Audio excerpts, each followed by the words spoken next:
Hello, my name is Katrina Ferrugia. I'm an attorney in Michigan, and welcome to my Practice Smarter video guides. You may or may not know this, but this is the third version of the exact same video. Probably wondering, why do I keep making different versions of the same thing? Sometimes I wonder that myself. There is a reason.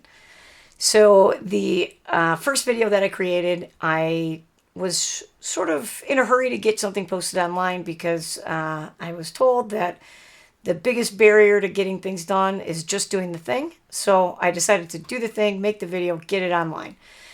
Unfortunately, I don't know how to edit video and I don't know how to work YouTube Studio Editor, so I put a giant blur mark right in the middle of the screen, which meant that the tip that I was teaching was not visible and therefore the video was relatively useless.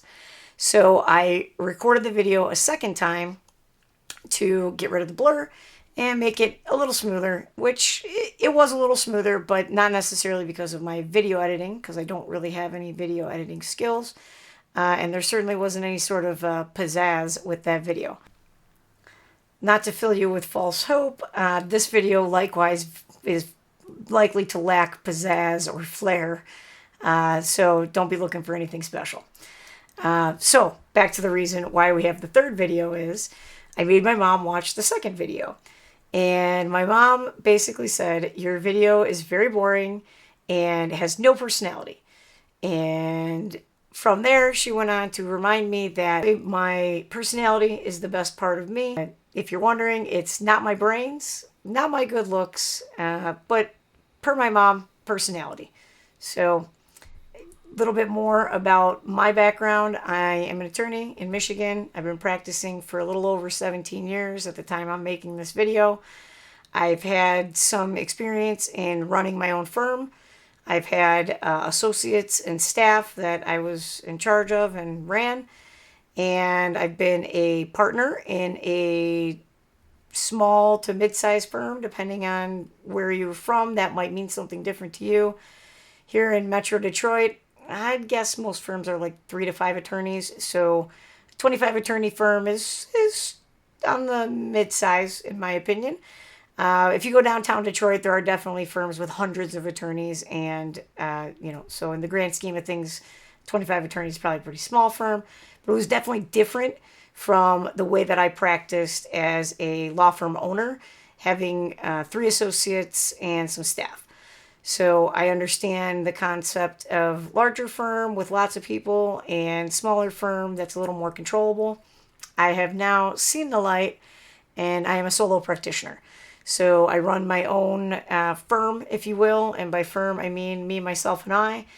Make my own schedule. And so I have time to make these videos to help other small firm attorneys and solo practitioners learn a trick or two about how to practice smarter. So today's video on how to practice smarter is the #1 Outlook hack that every attorney needs to know, especially if you e-file, because this is the way to never miss a court filing and to make sure that you're on the ball, ready to respond to or react to any sort of e-filing that you might receive.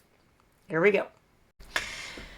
All right, so we're in my inbox and you'll see, spoiler alert, what we're going to make is a rule that is going to keep regular emails that might be just from a periodic sender or client and separate from those without doing anything to the inbox through conditional formatting.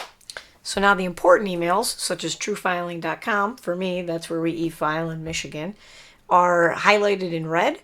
Likewise, so this particular email is a person, but this person's email address ends in .gov. So they're actually a court employee, but the computer picked up my rule and applied it. And that's exactly what I wanted, so that important stuff does not get lost in the shuffle.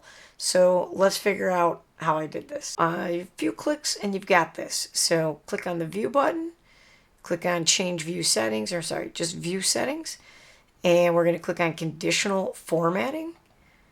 After we click on conditional formatting, we're going to click add. And we'll call this court email 2. We need to make it special, so click on font. We want it to look different than everything else in the inbox. So I'm going to pick red.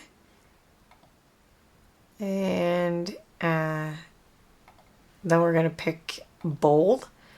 And I like to make the font just a little bit bigger. Click on OK. Now we're going to give it the condition. Now it knows what we want it to look like, but it needs to know what things we want it to change. And then you come into this from field and put in all the email addresses that you're aware of that have anything to do with what you're trying to emphasize. So for me, obviously it's this truefiling.com. We've got thirdcc.org. We've got oakgov.com. So there's quite a few. Click OK. And now, one more time, OK. Last time, OK. You officially have created a rule. That rule is now officially picking up any new emails that come in that have any of the domain names that we've delineated. You can organize emails by different things other than just the from. But for this particular trick and the goal of making sure you never miss a court email, you're going to want to make sure you know those domains and you add them to the list. And now you're going to start getting emails that have a conditional format on them so that they stand out and you do not gloss over something critical. So that's your tip. Hopefully we're able to help you practice smarter, spend less time looking for an email, and definitely not spending any time trying to correct a mistake because you missed a court filing. If you have questions on this tip or would like to see any other tip, please make a comment, send me a message. Let me know what it is you want to know, and I'm happy to teach you. So please don't be shy. I look forward to seeing you in the next video and helping you practice smarter.